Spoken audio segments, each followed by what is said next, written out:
નમસ્કાર ખેડૂત મિત્રો, શું તમે પણ કપાસના છોડ પર 300થી વધારે ફૂલ મેળવવા માંગો છો? તો આ વિડીયો છેલ્લે સુધી જોજો, કારણ કે આજે હું તમને એના માટેની એક પ્રેક્ટિકલ ફોર્મ્યુલા ડોઝ સાથે જણાવું છું. કપાસની સાચી શક્તિ શું છે? હોર્મોનનું બેલેન્સ. છોડમાં 5 પ્રકારના હોર્મોન કામ કરે છે. પહેલો છે ઓક્સિન, બીજો છે જિબ્રેલિન, સાઇટોકાઇનિન, ચોથો ABA અને પાંચમો ઇથિલિન. આ 5 હોર્મોન કામ કરે છે, પરંતુ આપણે શું કરીએ છીએ? ફક્ત વૃદ્ધિ પર જ ધ્યાન આપીએ છીએ, ફૂલ ઉપર નહીં. બીજો મોટી ભૂલ, વધારે જિબ્રેલિન. છોડ લાંબો વધી જાય છે, પાન જ રહે છે, વધુ પાન આવે છે, પરંતુ ફૂલ ઓછા પડે છે.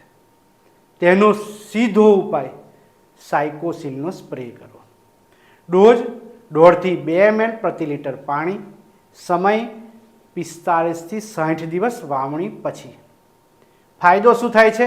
છોડની જે ઊંચાઈ વધે છે એ કંટ્રોલમાં રહે છે, ફૂલની સંખ્યા ઝડપી વધે છે. બીજું સ્ટેપ શું છે? વધારે ડાળીઓ તો વધારે ફૂલ.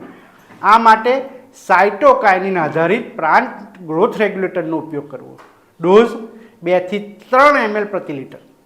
શું થશે? તો વધારે ડાળીઓ આવશે, વધારે ચાબખા બનશે અને જે સીધા વધારે ફૂલ મેળવશે.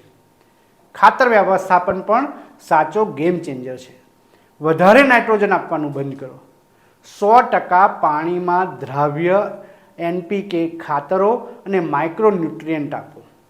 ફર્ટિગેશન ડ્રીપ્સ વડે જ આપો.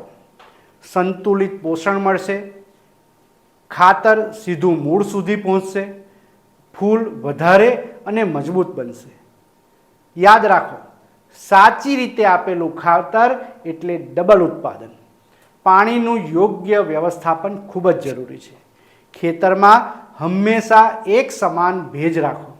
ક્યારેક સૂકું, ક્યારેક વધુ પાણી. આ ભૂલ ના કરો, નહીં તો ફૂલ ખરી પડશે.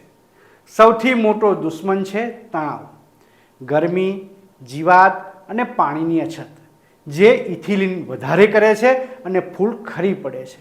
આના માટે ઉપાય શું છે? CBD એક્સ્ટ્રેક્ટ અથવા એમિનો એસિડ, જેનો ડોઝ છે 2 થી 3 ml પ્રતિ લિટર. ફાઇનલ ફોર્મ્યુલા આપ ધ્યાનથી સાંભળો. ઊંચાઈને કંટ્રોલ કરો, વધારે ડાળીઓ લાવો અને સ્ટ્રેસ ના આપો તો 300થી વધુ ફૂલ મળશે. આ માટે સાયકોસિલ 1.5 થી 2 ml પ્રતિ લિટર, સાઇટોકાઇનિન 2 થી 3 ml પ્રતિ લિટર, NPK ના ખાતરો અને માઇક્રોન્યુટ્રિયન્ટ ફર્ટિગેશન દ્વારા અને બોરોન જરૂર મુજબ. હા ખેડૂત મિત્રો, જો તમે આ સંપૂર્ણ પદ્ધતિ અપનાવશો તો 300 નહીં 350થી વધારે ફૂલ આપ મેળવી શકશો. આવી જ ખેતી ઉપયોગી માહિતી મેળવવા માટે અમારા વિડીયોને લાઈક કરો, આ ચેનલ સબસ્ક્રાઈબ કરો અને જો તમે આવી નવી વિડીયો જોવા માટે અમારા નીચેના કોમેન્ટ બોક્સમાં આપણે જે માહિતી જોઈતી હોય એ અંગે અમને જણાવો.